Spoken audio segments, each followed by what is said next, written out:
Glad Hello. are running the Hardman Gap of Dunloe Half Marathon in County Kerry, Ireland. In this video, you're going to see some of this, some of this, some of this. We must fight until we can fight no more. And yes, some of this. I'm making this video because we're running the half marathon tomorrow. It's in the Gap of Dunloe. It is incredibly scenic in the summertime. It is thronged with tourists. It won't be tomorrow morning at 9 a.m. on a cold, wintry morning, but we're running it. It is very hilly. I'm not sure if I told you that, Jack, when we signed you up today. You left that part out as usual, Barry. I waited till I got you in the car. Yeah. And then it's very hilly.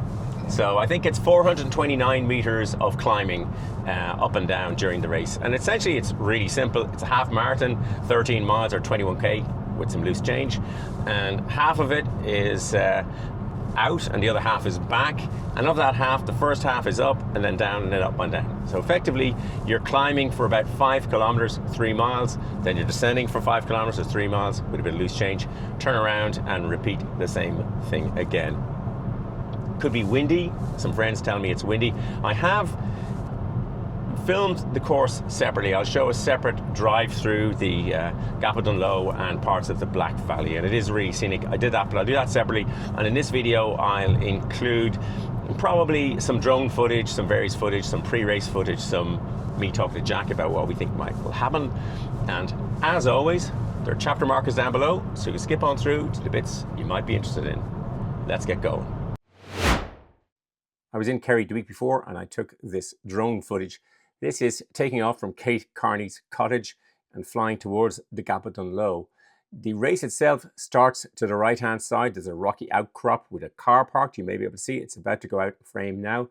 And you run alongside the lake heading towards the Gap of Dunloe, which is straight ahead in the distance. This is the head of the Gap of Dunloe, or the head of God, the snaking road that winds its way up to the top of the Gap of Dunloe. Once you cross this point, you'll see a little marker to the right hand side. It says, "Welcome to the Black Valley."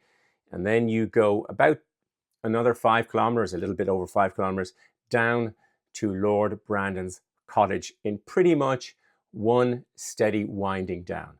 This is the turnaround at Lord Brandon's cottage. You can see it literally down below where the cars are parked at the bridge over the river. You turn around here, there's a water station, and you run all the way back. Heading towards the Black Valley, you can see the church in the middle distance. You go beyond that, and then you turn around and go up through the saddle across the Gap of Dunloe. This view is looking down on the head of the Gap of Dunloe, heading on the return piece. You can see the beautiful road snaking down below you. And in the far distance beyond the lakes, you can see is Kate Kearney's cottage, another 5k or 3 miles away. This is looking back towards the Gap, but camera will spin around in a second, but this is the finishing point. The finishing point is a little bit different to the starting point in that you come past the starting point and then go down and finish at Kate Kearney's cottage. This is taken just above where the Jarvis park and where there's an overspill car park, and we'll turn round to the right and have a look towards the finish. This will be, the road is downhill at this point in time, just passing the car park, and then you run straight on by. You'll see parking to left hand side, and then you'll see Kate Kearney's cottage to the right hand side. Just behind where it says beer garden is where you finish. Kate Kearney's cottage at the Gap of Dunloe is about 13 kilometers or 8 miles from the town of Killarney. Killarney itself is served by Kerry Airport nearby in Farranfore, and Ryanair have regular flights to Kerry Airport from Dublin and from London, and they have obvious further connections. There are also other flights throughout Europe. There are regular trains from Dublin to Killarney, and of course there are bus connections throughout Ireland. We drove from Dublin. It's about 4 hours thereabouts to get from Dublin to Killarney. Okay, Jack, so I didn't really tell you it was going to be hilly in our how did our last adventure go? Well, it was a learning experience.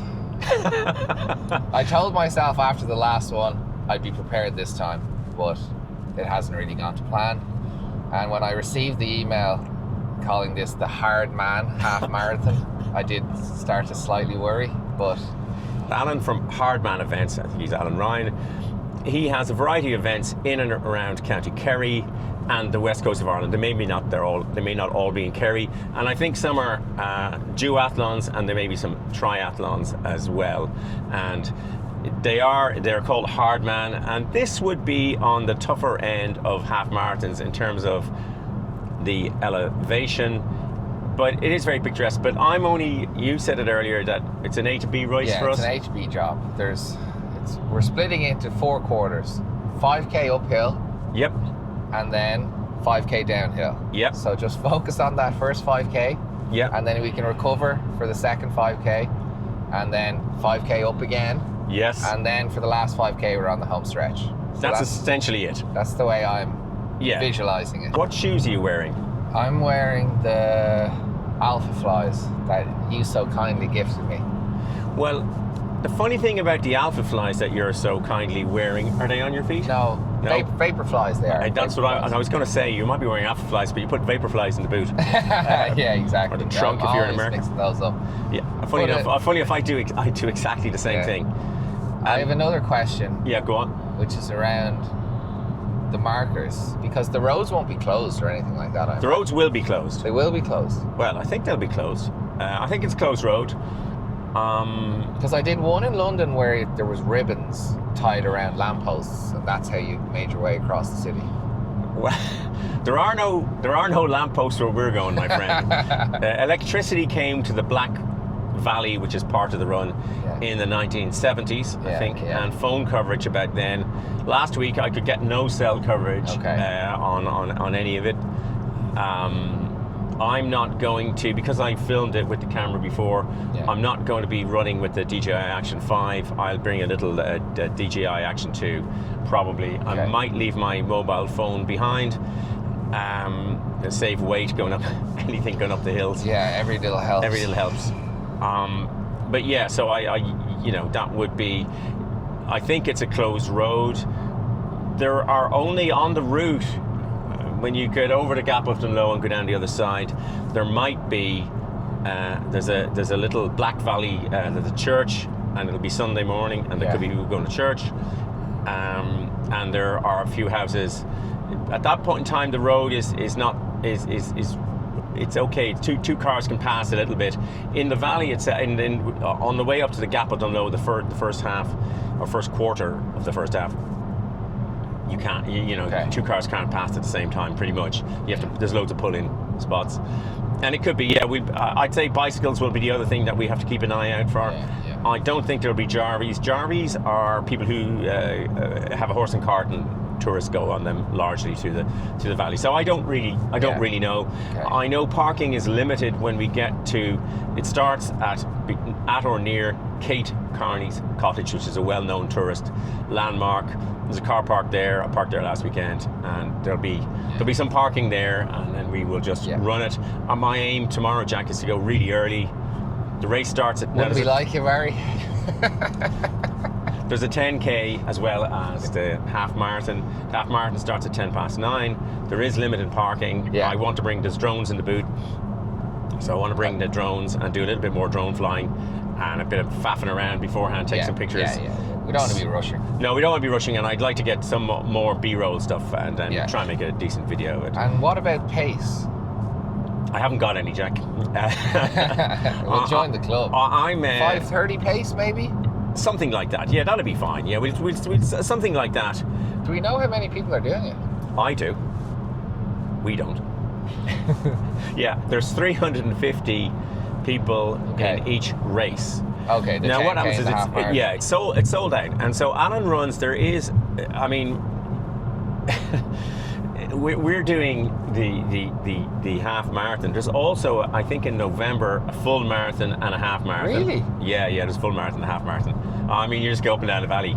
Okay. Well, at least we're not doing that. We're not doing that. We're doing this, and The weather tomorrow, Jack. So Alan sent us all, he's the course director, and again, I don't know Alan, but he sent us all emails last night saying that he thinks the weather's going to be great. Something like that. The weather is looking good for the weekend. I think he said it was looking good. Right, now, well, what his version of looking good and my version of looking good might not be the same, because as far as I can see, the weather forecast says rain. Yeah. Rain is exactly what we got. This was the Saturday afternoon, the day before the race. Worse was to come. And here I am flying with the Gap of Dunloe to my back, more or less in the finishing direction, but I'm heading towards the start, and where you see that car coming around the bend, that's where the start is, and you just see some people come around from the rocky headland, and just there is the start of the half marathon. The finish is at Killarney's cottage, which you can see to the right hand side at the edge of the frame in the background. The start of the half marathon is along this road to the right, and then you go up the first slight small hill over this bridge, and for the rest of the start of the half marathon you're running alongside on the valley on the left hand side of the lake towards the Gap of Dunloe, which is straight ahead. The weather on the Saturday was a lot kinder than the weather on Sunday, and it was to get a lot darker as you looked towards the gap than this. The weather on the week before this was very fine, very sunny, but on this particular day the weather was coming down. You can see the cloud line is pretty much at the head of the Gap of Dunloe. I'm dropping down now to get below it, and this particular time I decided to show more of the middle of the valley. You've seen the beginning, you've seen the end, but this would be the way back in the direction we're going. But on the way up, this is the second part. You come up the winding series of hills you would have seen on the earlier footage, and then you flying down the valley. But when you're coming along in the race, you'll be coming along this flat part, getting a breather before the twisty corkscrew up to the head of the Gap of Dunloe. I didn't realize how strong the wind was. Of course, we're flying down the valley, and this is the direction that the wind comes in on the race. We learned some hard lessons flying the drone this time, but we're getting the advantage, I don't realize it, of the wind coming very strongly behind us going down the valley. And you can see the traffic is mainly coming towards us. That's fairly typical of the traffic in the valley. This stretch was extremely enjoyable to run on the way back. I absolutely loved this particular stretch because you've now come down on your way back. You've come down all the steep hills. You've got one more hill to go down, and then you're flying along back towards Killarney's cottage. And at this point in time, I'm trying to film from above the sort of little windy, it's the very steep bit. The first section of hill that you would encounter on your way up is coming up now. It's about 400 meters long. The corkscrew at the end is about 700 meters long. And yeah, the first part, and certainly Jack and I found this particular stretch the most difficult. These sort of twisty little windy roads, very, very beautiful, but very challenging. One of the things that was very fortunate in the most odd of ways is just about here, I lost all signal with the drone. We couldn't get it back. We tried to turn back, and it was just, the winds were too strong. We lost signal and we lost the drone. It was going down, right down below where we are now. Luckily enough, as this is Jack fishing it out from the valley, we were able to figure out where it was, but it was, we were very lucky catching the drone, and we had a casual observer who's wondering what on earth we were doing, but there were some advantages in crashing the drone in this spot. Jack and I headed into Killarney. It is a very popular, thronging tourist town, and we were there in the off-season, staying in the Hotel Killarney. Needing some food for the following day, Jack and I headed into town, eating in Milano. We would much rather have gone into the establishment on the left-hand side, owned by my cousin Patsy. If we went in, we'd never have gotten out to race the following day. And yeah, this is what we would have seen if we'd gone in.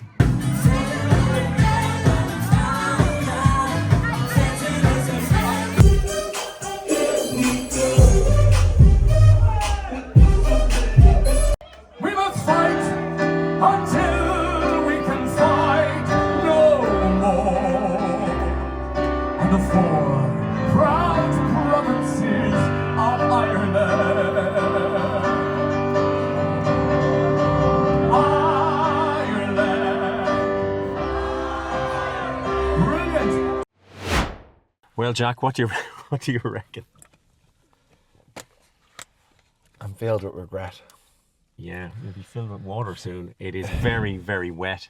I looked up the valley, and it is just black clouds, and it is raining. Yeah. I there is a risk of hypothermia today, but I think I'll be okay. I was out and I ran up and down, and I think it was okay. I think we'd be okay once we get going. Once we get going. That's why we have to pace ourselves, because you don't want to have to stop and walk in this weather. No. I have a sort of on rain thing inside, and in 5 minutes I'm going to decide whether I will run in that. But at the moment I'm in sleeves and a singlet. The Chicago Marathon top is just over it. We got here at exactly the right time. We got here at 7:30. The car park filled up pretty much by 7:40. It was filled up, and at 7:30 the toilets opened. I was the first one in. Yeah. We have to be up at the start line, which is 800 meters away. He said 8:45 for a 9:10 start. That means we'll be standing in the rain for 25 minutes. Yeah, that's a long time to stand around. It also means we'll to get that level, we'll want to go 5 minutes beforehand. So 10 minutes beforehand, so 25 to. Yeah, so that's 15 minutes time. Well, does he mean get to the start line? Yeah, up the there road? for a brief pre-race briefing. Right. Now it's fairly clear down here, but it's just up the gap. It looks now but it's like it's everywhere around. I'll take a panoramic camera. What it does mean, Jack, is I'm not going to bring the microphones on the trip because I'll get the water, and I'm not going to bring the camera. I will probably bring the DJI Action Pro 2 and try and get some pictures just to show us looking like drowned rats. Yeah. You're going to have the car keys. Yeah. So the first thing you have to put that somewhere zipped. Yeah. Okay. Yeah. Now, when we come back, I'll give it to one of the sheep. yeah, in case we get split up, which I'm not expecting, but you will have to be at the car at some point in time. I'm not bringing my phone. So if we get split up, just meet back at the car. Yeah, I'm not bringing my phone for two reasons. One is there's no cell coverage along the way. I wouldn't be able to ring you anyway. I'll come back, and if we get split, I'll be at the ambulance first aid station, something like that, or near the car. It will get very cold very fast when we get back. I have towels. God, it's bucketing down. I know. Now. It is a bit. I'm not faking this. This is a bit nerve-wracking as we look out. But it's an A to B job. This is A to B. We drove the course yesterday. We crashed the drone. I crashed the drone. Anyway, more of that later. We crashed the drone, but we saw the course. We've analysed the hills, and as you say, this is A to B. Take it handy. I'm running Tokyo in 2 weeks, so I'm not taking any. We'll get it done. Any chance. In fairness to Alan, who runs Hardman, I see it says here on the sticker, we don't do easy. So it's definitely this by is, the looks of things. Yeah, this is going to be. But it was good fun over at the toilets there. There's good nervous good banter, energy. yeah. There was a couple of fellas very nervous. Now I brought some gels, so I'm going to give you one of those. You take one, I'll take one. There's just a little bit of gel just in case. Do you hold that or keep it in your pocket? No, I stick it in I have a little pouch in the front of my yoke. Have you got a pouch or anything? Yeah, I've got zip pocket here, zip pocket here, Just and zip pocket stick one back. stick one in your zip pocket. Don't stick it near the car key because it is gooey and sticky. Yeah, it's all that sort of stuff. So yeah, we will go do the run, Jack, and we'll see everybody later. Please God. Gap of Dunloe. Right. Oh, here we come. Oh, good gosh. Yeah, right. It ain't going to run itself. Nope. Okay, Jack, it's 3:15. We've eaten at the Barack Obama Plaza. We're on our way back from the Hardman Gap of Dunloe Half Marathon. Discuss. It went well. It did go well. It went better than I expected. Really? Yeah. Well, when we drove the route and saw quite how hilly it was, I was worried because I realised I hadn't run more than 10k this year. Right. And picking your first time to do that in the Gap of Dunloe was not wise. Yeah, well, you could say I picked it. Yes, you picked it. But no, it was great. It was beautiful scenery. Everyone was really nice. It was well organised. Even though the weather wasn't great, it was still really nice. Yeah, it's funny because the first number of marathons I did, I always got really good weather. Yeah. And then I thought, oh, it's great to have good weather in a race. And then sometimes it doesn't matter. But if we go back to start this morning, we left the hotel at 7. Wasn't that right? We left the room at 7, packed up, and again we packed up the car, and I have a lot of stuff because there's the video recording stuff and all of that, and blah blah. Yeah, we hit the road for about 7:10. Yeah, and we got out and parked at about 7:30. Yeah. At the Gap of Dunloe at Killarney's cottage, and that turned out to be perfect timing for two reasons. One was the guy opened the toilets just as I arrived, so they were spotless. They were certainly not that way at the end, but when I went in, they were. I mean, at the end of the race, but they were. It wasn't me, Jack. Jack, I swear that one wasn't me. Yeah. So I went in and it was perfect, and then there was some Portaloos as well, and we went back and forward a couple of times, but that was really good. But the second most important thing was we got into the car park, and as we headed out, we thought, I think we took a guess that it might be, a third full, half full, something like that. By 7:40, the main car park at Cape Carney's College there was no more space. In the space of 10 minutes, it filled up. And then what happened was there is an overspill area near the Jarvies that takes a number, but I don't know what happened. There is a way you can go out by bus. Because again, we had the drones and various other bits and pieces in the car. We didn't fly the drone today. Probably just as well, Jack. I didn't really fancy tempting fate again. The drone needed a break. So I decided that I would not have the drone and not do much of that.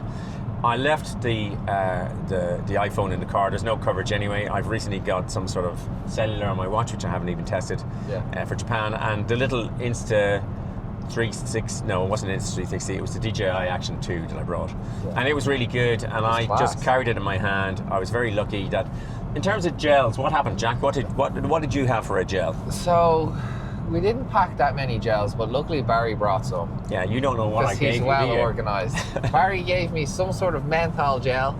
That was very good. He also gave me ibuprofen. I did. And he looked after me very well. Yeah, and the two bits of advice I gave you about A, going to the toilet, and B, lots of lube, of Gold Bond, friction defence. And what happened? I forgot. Right, okay. Did you pay the price? Yes, I did. I got bad chafing. Right, okay, well, we won't shock the viewers, yes. We won't go into the details, but... Okay, so we had, we'll have already played the clips before, when we were in the car beforehand. Yeah. But I was genuinely worried because it was really... Wet and cold. Really wet, and when you looked up towards the Gap, the Gap of Dunloe, all you saw was dark clouds ahead. And I was the only there's very few people wearing singlets, and the only people in singlets, I was wearing a singlet, were at the real pointy end, people who can really run. Yeah. And I think it was about 4 or 5 of them. The leaders. Yeah, and then I was wearing arm sleeves. I was the only person in arm sleeves I saw on the entire event. And I was genuinely worried that you could get hypothermia. And you could, if things went wrong, yeah, because Jack, it was windy and wet, and we were told to meet at 9:15. We weren't sure if the race was at 9 or 9:10, so you could be standing there for the guts of 25 minutes. Yeah. So that was the worrying part, but it actually kicked off at 9. Yeah, and we were told to get up to the start, which is 800 metres from the Cape Carney's College to parking. There is not a bus going there. Alan, who runs it, sent us all an email. Is it yesterday, day 4? Yeah.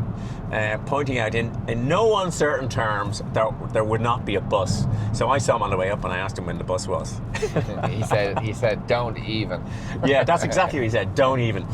But it was well organised. I thought it was very well organised, and there was a very nice atmosphere. We chatted to people after races. People were very nice. They say the weather's like that every time they've done it. Like some guy it was his fourth time. Yeah, it was his fourth time, and he said that the weather was like that all the time. So it rained pretty much it's raining now, but it pretty much rained start to finish. But I was lucky. I wasn't cold once. It was very windy. Now, the thing that worked in our favour, Jack, was I went down last weekend and drove the course, and then we were able to look at the video a few times. But more importantly, we drove it yesterday, and wasn't without the drama where I crashed the drone, and we had to go looking for the drone. We crashed the drone. Right? Anyway, but I realised that one of the reasons the drone was we flew the drone down the valley, and then tried to fly it back, and it wasn't coming back. Anyway, it landed somewhere, and Jack, with his eagle eyesight, managed to find it. We had a vague idea where it was, but anyway, but it's windy.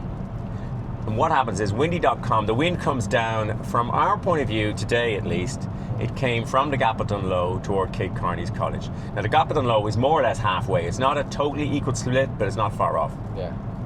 There's a 400 metre difference, I think, because you go out 800 and then you start to come back. And but the wind, we went, and we knew and we studied the hills beforehand, and that's a huge thing for me. I don't know, is that a big thing for you, Jack? Yeah, no, it is, yeah. So knowing where they having some markers in your mind of knowing, okay, we get to this part and then there's 3 more hills and then we get to this part and it levels off, and then you can mentally approach it. And so you go along to the end of the lake. Now what was really handy, Jack, in my head was that when we and it was me who was in theory trying to fly the drone while you were somehow swinging a baseball bat you found in the back Well, I of your car. found one of your baseball bats in the boot, so I was looking at that. And I'm struggling to, but because eventually where the drone was, that was on the steepest part of the course. Yeah. And it meant that we were sort of halfway up that's a 400 meter long hill, and it is steep. But because we'd been out and walked around it a bit, we kind of knew it well, and so that was handy. Yeah, we were running around looking for the drone, and then while we were doing that, we were like, this is good practice. Yeah. And then what happened was, people had said the second half was harder than the first half. Everybody said that. Everybody said that, and these were people who'd done it several times. Yeah, which worried me because the hills at the start were very tough. Well, I suppose the first thing to say is the hills aren't at the start. No. But yeah, so the hills, essentially it's you go uphill for 5k, downhill for 5k, back for 5 and down for 5, or 3 miles up, 3 miles down, 3 miles up, 3 miles down, that kind of thing. So it's a kind of symmetrical route. But the hill on the way up is you start at about 3 kilometers. I'll be making a video with all the exact distances, but roughly about 3 kilometers you start to go up, and you go up for 400 meters, as I said, but then it levels off.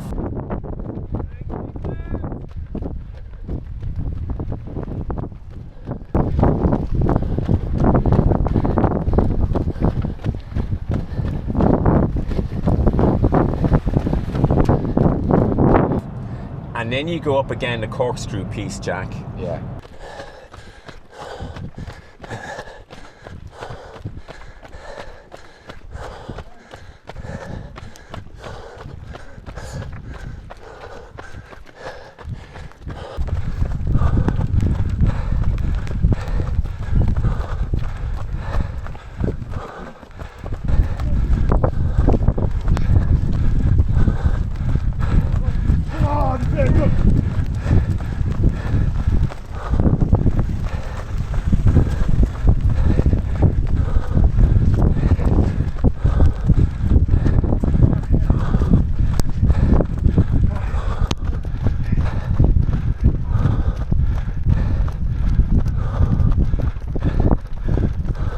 And then that levels up over the head of the Gap of Dunloe, or the head of God, and then you go down into the Black Valley.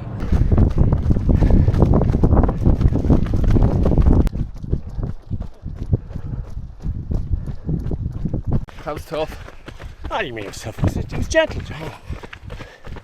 Whew. I say that now. Oh.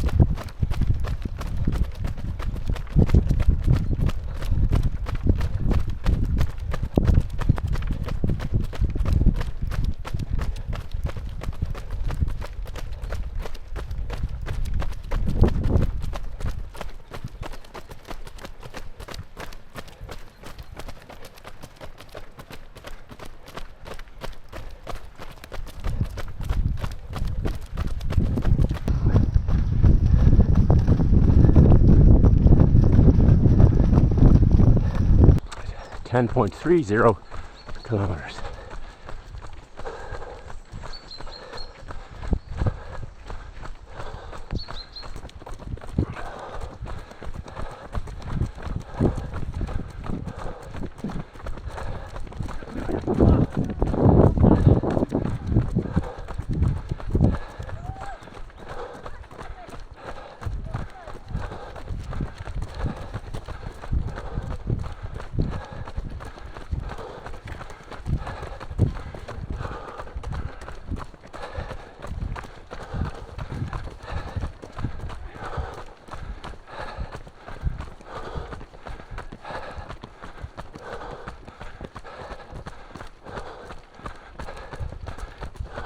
when you come back up, there is no break. It's pretty much relentless the whole way up. There is a church halfway up, and it was sort of levelish there, and I was thinking to myself, make it to the next hairpin. Yeah. And when we got to the next hairpin, I was going to say, make it to the next hairpin. There was all that kind of stuff in my head. Yeah. And we did that, but then my knee has been giving me a bit of grief, my right knee. I had an arthroscopy on a couple of years ago, and it suddenly went pretty much, and I was sort of run hobbling. Yeah. I don't know how much you noticed because you were ahead of me. I noticed. I took great pleasure in it. You know, we're about 150 miles from your house, and there's a hard shoulder there. That started to worry me, but I didn't want. My big thing in this thing was I didn't want to walk any of it. No. That was a real, and so I kept running. I was run hobbling, and I thought maybe it'll run out. But actually, my run hobbling was as quick as most people were going on the hill. You were a bit ahead. Yeah. And then I'd say I was enjoying that bit. It wouldn't seem as hard as I was expecting. No, it wasn't as hard as I was expecting. It wasn't as hard as the bits coming up the other side. Yeah. Yeah, because it was more gradual, so you could find a bit more of a rhythm. But with your video, I'd researched the first set of hills, but I hadn't really researched coming back, so I didn't have any markers in my mind so I thought it was ending 4 or 5 times, and then you'd come around and I'd see people ahead and I'd be like, oh no, well, please end.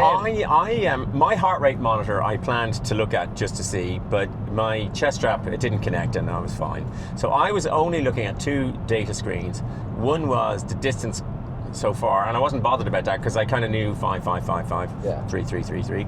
Yeah, and I wasn't bothered. But I had the elevation on my watch, and I knew that down at Cape Carney's cottage is about 45 meters. Yeah. The top was supposed to be 245, and then you go down to 10 meters, and you come back up to the 245. So you knew once you got to 245. Yeah, once I knew I got to 245. Well, I also knew the top, but what happened was when we went over the first time, I checked it and it was 241. Right. So I knew all the way coming back, I'm looking right, we're 10 meters, right, 241. Was that helpful?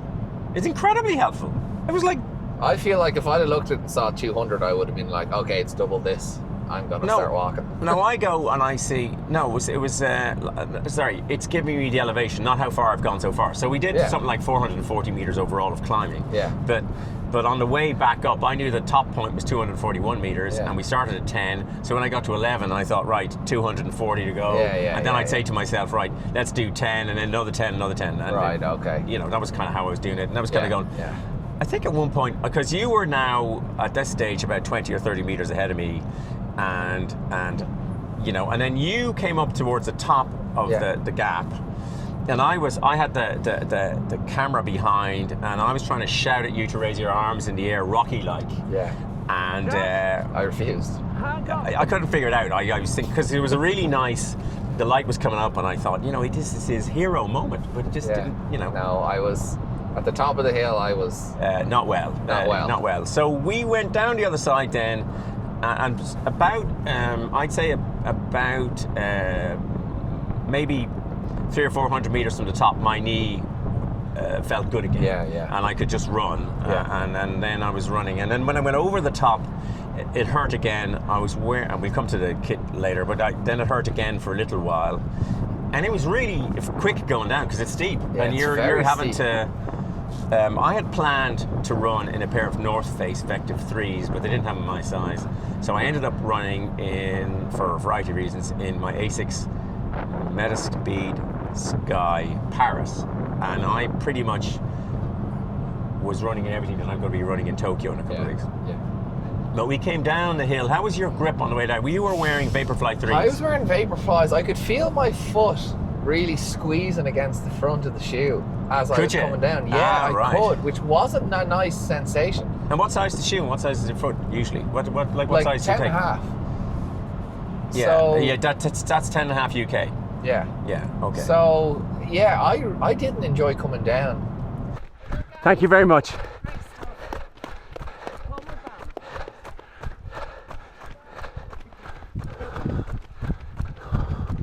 Let the hills do the work, Jack.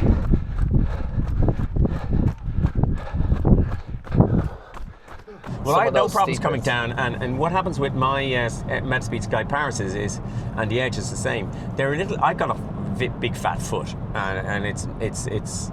I get a bit of rubbing on my outside toe. Yeah. So I did what I did the last marathon. I put some Compete on, which is like a blister protection thing. It's usually after you get a blister, but I put that on and I was fine. I had no problems.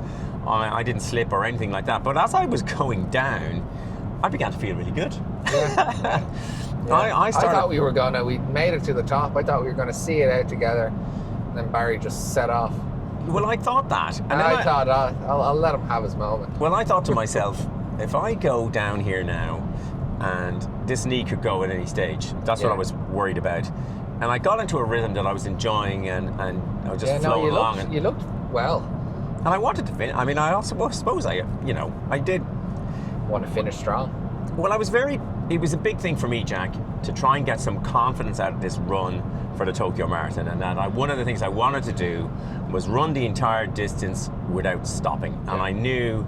And a lot of people were stopping. Oh, yeah. Like, there's no shame in stopping, of course. No, none whatsoever. But just for this particular training block, you wanted to test yourself. Yeah, and as I knew as I was coming down the hill that I was feeling pretty good. Yeah. I knew that the knee thing I'd worked through to an extent, and I thought to myself, right, I'm running Tokyo in 2 weeks. And I was thinking, well, I did what I wanted to do, which was run and not stop. And so I was pleased at that.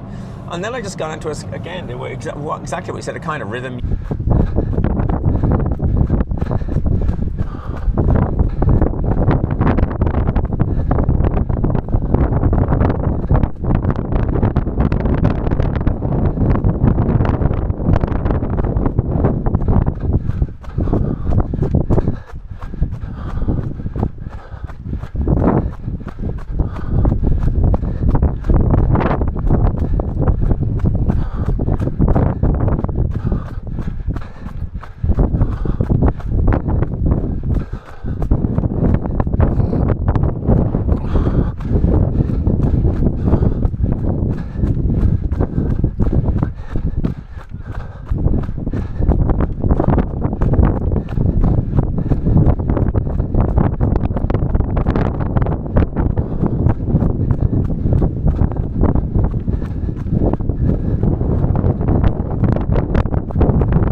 Thank you.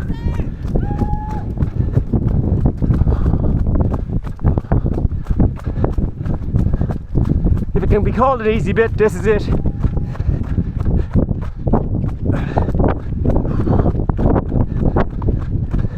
Don't face plant for Tokyo, Baz.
Towards the end, there was a couple of small little hills. I mean, they're small compared to what we did, but you're kind of mentally prepared that it's going to. You're looking at your watch and it's saying, I'm at 145 meters, and I'm finishing at 45, and you're thinking, why am I going up another hill? Yeah. But we went up the hills, and it was lovely coming back down through the valley. That was really nice. It was sensational. And were you cold at all, or? I got a little bit cold towards the end. You were wearing a bobbly hat, weren't you? I was wearing a bobbly hat, and I was wearing a long sleeve half zip and that was soaked. So that did get heavy. So I think the singlet was the way to go, to be honest. That's what I like. That's one of my thinking is that if you're running a singlet and it's raining, which it was, it didn't rain the whole time, but it was, it was wet. Yeah. Then the singlet will absorb your sweat and it'll absorb the rain, but it'll also dry out in the wind. Yeah. And that it did, and the arm sleeves were just great. I mean, I've worn them oftentimes, but this time I really felt these are really good. And I had thought early on my shoulders, and you go to start line and you're the only guy wearing. Actually, it was a couple of. I saw a couple of girls in singlets, and they weren't. No one was in arm sleeves, and I saw another 3 or 4 guys in singlets. There were a lot of people with singlets on over stuff, but I saw like 3 or 4. I didn't think you looked out of place, to be fair. No, well, it was, and it was really good. The toilets and all that, Jack. There was toilets at the start, none after that. Well, there was none on the route. No, I saw a guy running into the bushes near the church in the Black Valley, but that's to be expected. So I thought there would be at least one Portaloo on the way, considering it's the guts of 2 hours, but. Yeah, but I mean they had 3 at the start imagine line. the state it would have been in. That's true. So and there was water.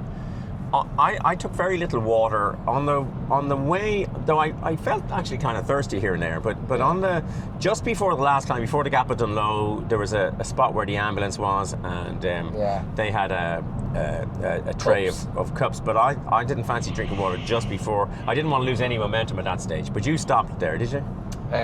You stopped. I just grabbed it, one, so I didn't. And then I sipped on it.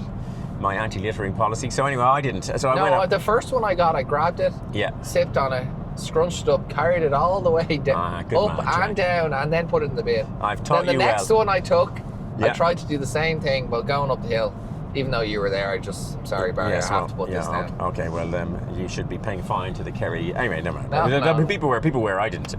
But I did take a sip of water at the turnaround. There was a sip of water, and I took some, put the thing back on the table. And then I thought I would, when we came over the hill and back down to where the ambulance was again, I thought I would do it then, but then I couldn't be bothered. I thought, well, I'm really flowing along here now. I'm not stopping. Yeah. And I was fine. And at the end, one of the things that happened was I knew the course well because I drove it last week and we watched the video and blah blah blah blah blah. And we drove it yesterday. And so we kind of knew, and I knew where the finish was going to be. What I hadn't expected, and this has happened in several races, and it's the big thing in the Tokyo Marathon that they say is, do not stop. When I crossed the line, there was like people chatting there, standing there, like, and you're just belt. And I managed to put the hammer down. So. Alan, the event organizer, did comment on my speed at the finish, but pointed out that if I'd done that at the start, I'd had a great race. So I was just over 2 hours, but I wasn't like, I didn't bother about 2 hours or anything like that. I was just happy that my knee was okay, and I got through it, and I felt a huge burst of adrenaline. At the finish, because we were parked, it was great. Car was right at the finish, like we were maybe 20 yards from the finish line, 30 yards, something like that. We could get out of our wet clothes, put the heated seats on. Put the heated seats on, do all that. But they had a really good spread at the end, so I just ate them for the sake of it. But I had a bag of crisps. We both had coffees. There was loads of chocolate treats. Jellies and stuff, there was loads of jellies. There was something else to drink. Oh, there was loads of Coca-Cola. And there was lashings of it. I mean, it was really good. I liked the medal. There was a 10k as well, and the medal is shared with 10k, which is not always my ideal thing, but it was grand. And the 10k, they started very close to us, Jack, maybe about 50 meters different. Yeah, but I think they must have gone up to the top of the gap and turned around. I didn't see the turnaround point. I didn't see people running past us though, did you? Did they run past us on the way? I don't know what happened, because the guy ran, the leader of the 10k passed me. So what happened was, we started at 9 o'clock, the 10k starts at 10 past 9. So they headed out, that's right, they headed out, and one guy, I'm running along going up this steep bit, and the guy's saying, the guy's going saying, bicycle coming through, ding, ding, ding, ding, and a runner coming through, and you can hear this bicycle, and the guy going ding, ding. Yeah. And I thought, and then this guy flew by, and I thought, why did he start so late? And then I realized he was the leader of the 10k. Yeah. I mean, he was flying, and then he was flying the way back. when we were I think we were debating when the leaders would pass us coming back. It was about 13k they came back, and yeah, the guys who I don't know. I saw there was a little ceremony at the end, and I happened to catch that the winner. He didn't stay around for the ceremony. As Alan said, he's probably still running home. And but the guy who was in the lead when he passed us must have won it, because the guy who was second was there. And yeah, it was great. So I didn't get injured, Jack, or more injured. Still worried about the knee, but it was brilliant. It was a great day out. Tokyo Marathon. So did I mention Tokyo Marathon, Jack? Right. So one of the majors. Yeah, and I'll be one of the minors in one of the majors. Anyway, that was good, Jack. Thanks. Yeah, thanks a million, Uncle. Thanks to the incredible company, and it was really good. When I was struggling on the last hill, I just stared at your shoes. I just stared at the back of your you Vaporfly. got me those shoes. Oh yeah, fair enough. No, it was brilliant. I didn't put the effort you put into it. It would have been a lot harder on your own. It would have, yeah. I think the real thing was we knew the hills. I mean, you had a bit of problem on the way back, but I knew the hills, so I was able to judge it. And yeah. But there was a lot of elevation, but it was good. It was. So, sure. yeah, Jack, we'll be doing more. We absolutely. Count me in. The athlete said to me it's his first event here today, his first one ever, and his friends told him it was a handy race. I hope you enjoyed the video and found it useful. If you did, it would be great if you would hit the like button. As always, there'll be lots of stuff in the descriptions below, and I'll happily answer any questions you put into the comments. There'll be a big blue subscribe button popping up over Jack's head, and there'll be some related videos popping up over mine.